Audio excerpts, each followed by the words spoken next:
श्री गरुड़ पुराण तीसरा अध्याय। यम यातना का वर्णन। चित्रगुप्त द्वारा श्रवणों से प्राणियों के शुभाशुभ कर्मों के विषय में पूछना, श्रवणों द्वारा वह सब धर्मराज को बताना और धर्मराज द्वारा दंडकांड धारण, यह तीसरे अध्याय में बतलाया गया। आइए तीसरा अध्याय श्रवण करते हैं। गरुड़ जी बोले, हे केशव, यम मार्ग की यात्रा पूरी करके यम के भवन में जाकर पापी किस प्रकार की यातना को भोगता है, वह मुझसे बतलाइए। श्री भगवान बोले, हे बिनता के पुत्र गरुण, मैं नरक यातनाओं को आदि से अंत तक कहूँगा। सुनो, मेरे द्वारा नरक का वर्णन किए जाने पर उसे सुनने मात्र से ही तुम कांप उठोगे। हे कश्यप नंदन, बहुभीतपुर के आगे 44 योजन फैला हुआ धर्मराज का विशालपुर है। हाहाकार से परिपूर्ण उस पुर को देखकर पापी प्राणी क्रदन करने लगता है। उसके क्रदन को सुनकर यमपुर में विचरण करने वाले यम के गण प्रतिहार द्वारपाल के पास जाकर उस पापी के विषय में बतलाते हैं। धर्मराज के द्वार पर सर्वदा धर्मध्वज नामक प्रतिहार स्थित रहता है। वह द्वारपाल जाकर चित्रगुप्त से उस प्राणी के शुभ और अशुभ कर्म को बताता है। इसके बाद चित्रगुप्त भी उसके विषय में धर्मराज से निवेदन करते हैं। हे ताक्ष, हे गरुण जी, जो नास्तिक और महापापी प्राणी है, उन सभी के विषय में धर्मराज यथार्थ रूप से भली भांति जानते हैं, तो भी वे चित्रगुप्त से उन प्राणियों के पाप के विषय में पूछते हैं और सर्वज्ञ चित्रगुप्त भी श्रवणों से पूछते हैं। श्रवण ब्रह्मा के पुत्र हैं। वे स्वर्ग, पृथ्वी तथा पाताल में विचरण करने वाले तथा दूसरे ही सुन एवं जान लेने वाले। हे गरुण जी, ये जो श्रवण है दूर से ही मनुष्य के चरित्र को जान लेने वाले होते हैं। उनके नेत्र सुदूर के दृश्यों को भी देख लेने वाले होते हैं। श्रवणी नाम की उनकी पृथक पृथक पत्नियां भी उसी प्रकार के स्वरूप वाली हैं, अर्थात श्रवणों के समान ही हैं। वे स्त्रियों की सभी प्रकार की चेष्टाओं को तत्वतः जानती हैं। मनुष्य छिपकर अथवा प्रत्यक्ष रूप से जो कुछ करता है और कहता है, वह सब श्रवण एवं श्रवणियाँ चित्रगुप्त से बताते हैं। वे श्रवण और श्रवणियाँ धर्मराज के गुप्तचर हैं, जो मनुष्य के मानसिक, वाचिक और कायिक सभी प्रकार के शुभ और अशुभ कर्मों को ठीक ठीक जानते हैं। मनुष्य और देवताओं के अधिकारी वे श्रवण और श्रवणियाँ सत्यवादी हैं। उनके पास ऐसी शक्ति है जिसके बल पर वे मनुष्य के कर्मों को बताते हैं। व्रत, दान और सत्य वचन से जो मनुष्य उन्हें प्रसन्न करता है, उनके प्रति वे सौम्य तथा स्वर्ग और मोक्ष प्रदान करने वाले हो जाते हैं। वे सत्यवादी श्रवण पापियों के पाप कर्मों को जानकर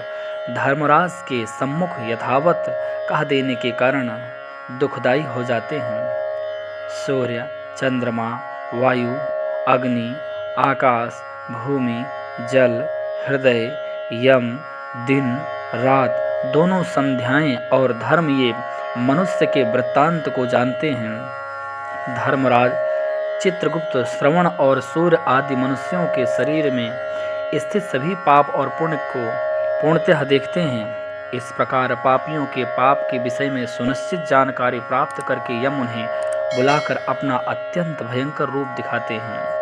वे पापी यम के ऐसे भयंकर रूप को देखते हैं, जो हाथ में दंड लिए हुए बहुत बड़ी काया वाले भैंसे के ऊपर संसित सवार हैं।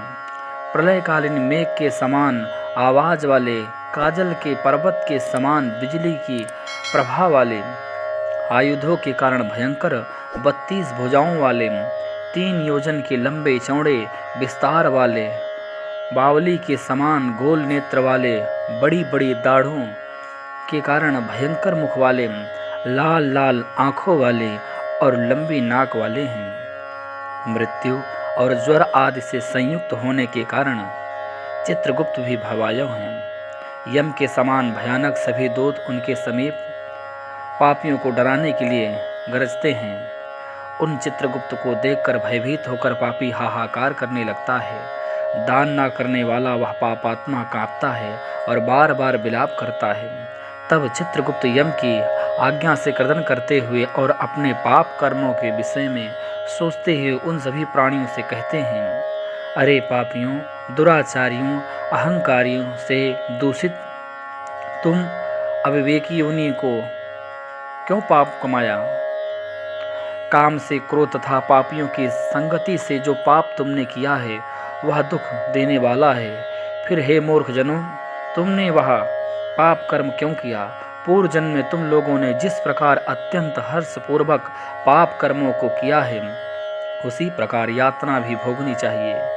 इस समय यातना भोगने से क्यों परामुख हो रहे हो? तुम लोगों ने जो बहुत से पाप किए हैं वे पाप ही तुम्हारे दुख के कारण हैं। इसमें हम लोग कारण नहीं हैं। मूर्ख हो या पंडित, दरिद्र हो या धनवान, और सबल हो या निर्बल, यमराज की सभा में समान व्यवहार करने वाले कहे गए हैं। चित्रगुप्त के इस प्रकार के वचनों को सुनकर वे पापी अपने कर्मों के विषय में सोचते हुए निश्चेष्ट होकर चुपचाप बैठे जाते हैं। धर्मराज भी चोर की भांति निश्चल बैठे उन पापियों को देखकर उनके पापों का मार्जन करने के लिए यथोचित दंड देने की आज्ञा करते हैं। इसके बाद वे निर्दयी दूत पीटते हुए कहते हैं, हे पापी महान, घोर और अत्यंत भयानक नरक में चलो। यम की आज्ञाकारी प्रचंड और चंड आदि नाम वाले दूत एक पास से उन्हें बांधकर नरक की ओर ले जाते हैं। वहां जलती हुई अग्नि के समान प्रभाव वाला एक विशाल वृक्ष है जो 5 योजन में फैला हुआ तथा 1 योजन ऊंचा है। उस वृक्ष में नीचे मुख करके उसे संकलों से बांधकर वे दूत पीटते हैं। वहां जलते हुए रोते हैं। वहां पर उनका कोई रक्षक नहीं होता। उसे सालमली वृक्ष में भूख और प्यास से पीड़ित था। यमदूतों द्वारा पीटे जाते हुए अनेक पापी लटकते रहते हैं। वे आश्रय विहीन पापी अंजलि बांधकर, हे यमदूतों, मेरे अपराध को क्षमा कर दो, ऐसा उन दूतों से निवेदन करते हैं। बार बार लोहे की लाठियों, मुदगरों, भालों, बर्छियों, गदाओं और मूसलों से उन दूतों के द्वारा वे अत्यधिक मारे जाते हैं। मारने से जब वे चेष्टा रहित और मूर्छित हो जाते हैं तब उन निश्चेष्ट पापियों को देखकर यम के दूत कहते हैं, अरे दुराचारियों, पापियों, तुम लोगों ने दुराचरण क्यों किया? सुलभ होने वाले भी जल और अन्न का दान क्यों नहीं किया? तुम लोगों ने आधा ग्रास भी कभी किसी को नहीं दिया और ना ही कुत्ते तथा कौवे के लिए बलि ही दी। अतिथियों को नमस्कार नहीं किया और पितरों का तर्पण नहीं किया। यमराज तथा चित्रगुप्त का उत्तम ध्यान भी नहीं किया और उनके मंत्रों का जप नहीं किया, जिससे तुम्हें यह यातना नहीं होती। कभी कोई तीर्थ यात्रा नहीं की, देवताओं की पूजा नहीं की, गृहस्थ आश्रम में रहते हुए भी तुमने हंताकार नहीं निकाला।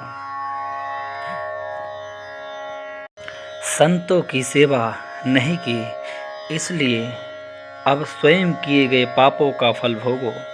चूँकि तुम धर्महीन हो इसलिए तुम्हें बहुत अधिक पीटा जा रहा है। भगवान हरि ही ईश्वर हैं, वे ही अपराधों को क्षमा करने में समर्थ हैं। हम तो उन्हीं की आज्ञा से अपराधियों को दंड देने वाले हैं। ऐसा कहकर वे दूत निर्दयता पूर्वक उन्हें पीटते हैं और उनसे पीटे जाने के कारण वे जलते हुए अंगार के समान नीचे गिर जाते हैं। गिरने से उस वृक्ष के पत्तों से उनका शरीर कट जाता है। नीचे गिरे हुए उन प्राणियों के कुत्ते खाते हैं और वे रोते हैं। रोते हुए उन पापियों के मुख में यमदूत धूल भर देते हैं तथा कुछ पापियों को विविध पासों से बांधकर मुदगरों से पीटते हैं। कुछ पापी आरे से काष्ठ की भांति 2 टुकड़ों में किए जाते हैं और कुछ भूमि पर गिराकर कुल्हाड़ी से खंड खंड किए जाते हैं। कुछ को गड्ढे में आधा गाड़कर सिर में बाणों से भेदन किया जाता है। कुछ दूसरे पेरने वाले यंत्र में डालकर गन्ने की भांति पेरे जाते हैं। कुछ को चारों ओर से जलते हुए अंगारे से युक्त जलती हुई लकड़ी से ढक करके लौह पिंडी की भांति धधकाया जाता है। कुछ को घी के खौलते हुए कड़ाहे में, कुछ को तेल के कड़ाहे में तले जाते हुए बड़े की भांति इधर उधर जलाया जाता है। किन्हीं को मतवाले हाथियों के सम्मुख रास्ते में फेंक दिया जाता है। किन्हीं को हाथ और पैर बांधकर अधोमुख लटकाया जाता है। किन्हीं को कुएं में फेंका जाता है। किन्हीं को पर्वत से गिराया जाता है। कुछ दूसरे कीड़ों से युक्त कुंडों में डुबो दिए जाते हैं, जहां वे कीड़ों के द्वारा यथाविध रोते हुए काटे जाते हैं। कुछ पापी वज्र के समान चोंच वाले बड़े बड़े कौवों, गीधों और मांसभोजी पक्षियों द्वारा सिरोदेश में, नेत्र में और मुख में चोंचों से आघात करके नीचे जाते हैं। कुछ दूसरे पापियों से ऋण को वापस करने की प्रार्थना करते हुए कहते हैं, मेरा धन दो, मेरा धन दो। यमलोक में मैंने तुम्हें देख लिया है, मेरा धन तुम्ही ने लिया है। नरक में इस प्रकार विवाद करते हुए पापियों के अंगों से मांस नोच कर यमदूत उन्हें देते हैं। इस प्रकार उन पापियों को सम्यक प्रताड़ित करके यम की आज्ञा से यमदूत खींचकर ताम्रस आदि घोर नरक में फेंक देते हैं। उस वृक्ष के समीप में ही बहुत दुखों से परिपूर्ण नरक है, जिनमें प्राप्त होने वाले महान दुखों का वर्णन वाणी से नहीं किया जा सकता। हे आकाशचारिण गरुण, नरकों की संख्या 84 लाख है। उनमें से अत्यंत भयंकर और प्रमुख नरकों की संख्या 21 है। ताम्रिस, लौहशंकु, महारौरव, सालमली, रौरव, कुम्मल, कालसूत्रक, पूतिमृतक, संघात, लोहितोद, सविस, संप्रतापन, महानिरय, काकोल, संजीवन, महापथ, अवीज, अंधताम्रिस, कुंभीपाक, संप्रतापन तथा तपन, ये 21 नरक हैं। ये सभी अनेक प्रकार की यातनाओं से परिपूर्ण होने के कारण अनेक भेदों से परिकल्पित हैं। अनेक प्रकार के पापों का फल इनमें प्राप्त होता है और ये यम के दूतों से अधिष्ठित हैं। इन नरक में गिरे हुए मूर्ख, पापी, अधर्मी जीव कल्प पर्यंत उन नरक यातनाओं को भोगते हैं। ताम्रिस और अंध ताम्रिस तथा रौरव आदि नरकों की जो यातनाएं हैं, उन्हें स्त्री और पुरुष पारस्परिक संग से निर्मित कर भोगते हैं। इस प्रकार कुटुंब का भरण पोषण करने वाला अथवा केवल अपना पेट भरने वाला भी यहाँ कुटुंब और शरीर दोनों को छोड़कर मृत्यु के अनंतर इस प्रकार का फल भोगता है।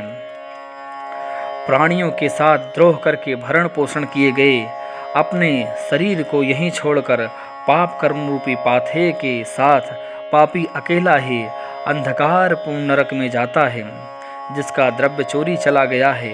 ऐसे व्यक्ति की भांति पापी पुरुष दैव से प्राप्त कुटुंब पोषण में फल को नरक में आतुर होकर भोगता है।